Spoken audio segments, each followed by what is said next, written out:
आप सभी को नमस्कार।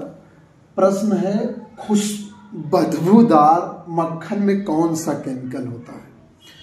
तो पहले हम इस तरह के मक्खन कब होते हैं, जैसे मान लीजिए माठा घर पे मारा गया, मट्ठा, उसके बाद जो उसमें से मक्खन निकलता उसको फ्रिज में, या पहले जो है जब फ्रिज नहीं था तो इसे बाहर रख दिया जाता था।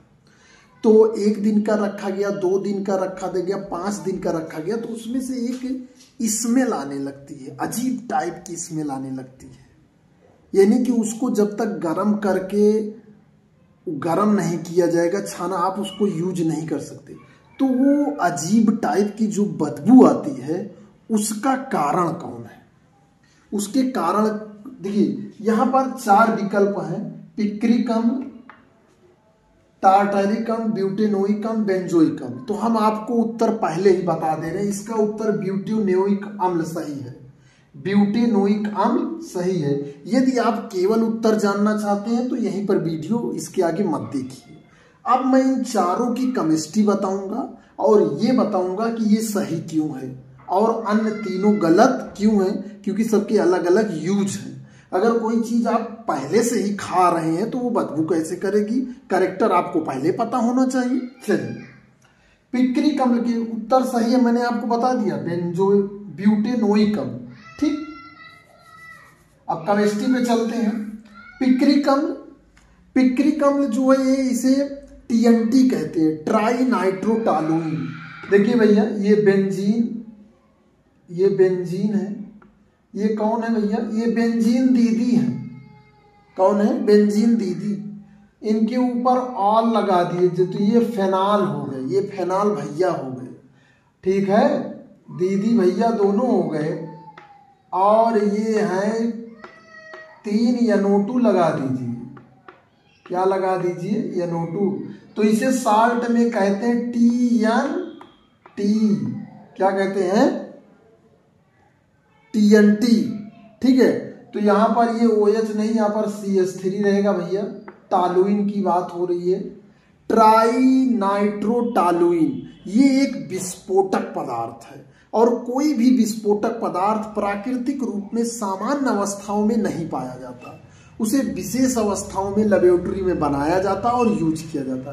तो ये प्राकृतिक रूप से नहीं पाया जाता, तो इसके विस्फोटक होने से तो ये विकल्प गलत है, क्योंकि ये प्राकृतिक रूप से पाया नहीं जाता, ये लैब में बनाया जाता। जबकि मक्खन प्राकृतिक रूप से पाया जाता है और प्राकृतिक रूप से खराब होता है।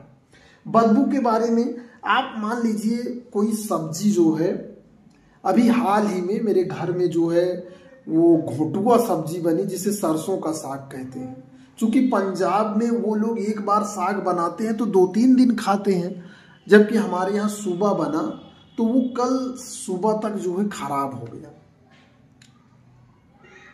तो उसमें ये सोचा जाने लगा कि खराब क्यों हो गया। उसके बहुत सारे कारण रहेंगे, कोई हम लोग रखने में कोई दिक्कत कर दी होंगी। तो जब कोई सब्जी खराब हो जाती तो हम उसको खाते नहीं, तो उसमें ऐसा कौन सा केमिकल बन जाता है जो हमें खाने से मना करता है। यद्यपि जब खाना हमारे शरीर के अंदर जाता है ना, तो वो ठीक उसी तरह सड़ता है जैसे वो सब्जी सड़ती है, हमारे शरीर में भी सड़ता है। तो बहरहाल इसीलिए बदबू बनती है। टार्टैरिक अम्ल आपका जो है खट्टी चीजों में पाया जाता है। ठीक, तो इसके सूत्र के बारे में देखते हैं। इसमें जो है आपके भैया 4 कार्बन होते हैं। कितने कार्बन होते हैं, 4 कार्बन होते हैं। COOH ले लीजिए। ठीक, थोड़ा सा दूर बनाते, इसे NO2 को यहाँ पर पास कर देते हैं। ये NO2 भैया यहाँ लटके। ठीक, तो हम बनाते हैं एक COOH 4 कार्बन हो गए। ठीक है, ये बॉन्डिंग हो गई, यहां से हाइड्रोजन लगा देते हैं, हाइड्रोजन, एक OH और एक OH। ये आपके टार्टैरिक अम्ल हो गया। टार्टैरिक अम्ल, ठीक है, आपका टार्टैरिक अम्ल भी खट्टा होता है और प्राकृतिक रूप से पाया जाता है।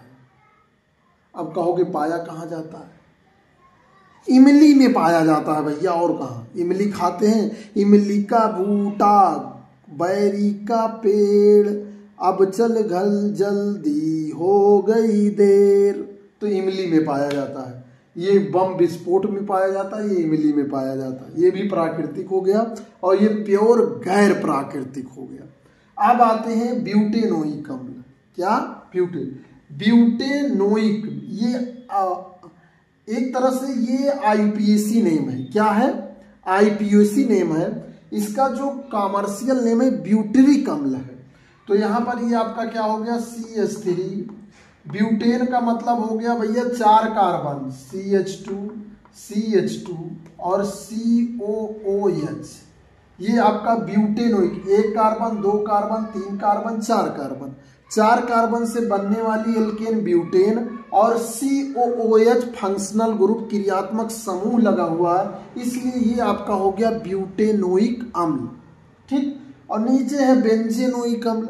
बेंजीन में ओइक एसिड लगा दीजिए, बेंजेनोइक अम्ल। बेंजीन में OH लगा दीजिए। जैसे मेथेन, CH3 में CO, एक का COS लगा दीजिए तो एथेनोइक हो गया, इसे बेंजेनोइक। तो इन चारों में जो है आपका ये विकल्प सही है और ये चारों की क्या है? केमिस्ट्री है। तो इस वीडियो में इतना ही। आप सभी का यहाँ तक वीडियो देखने के लिए धन्यवाद। थोड़ी बहुत केमिस्ट्री जानने के लिए धन्यवाद। केमिस्ट्री को जानिए तो दूसरों को बताइए। चैनल को सब्सक्राइब करिए, मैटर को शेयर करिए। आप सभी का यहाँ तक देखने के लिए बहुत बहुत धन्यवाद।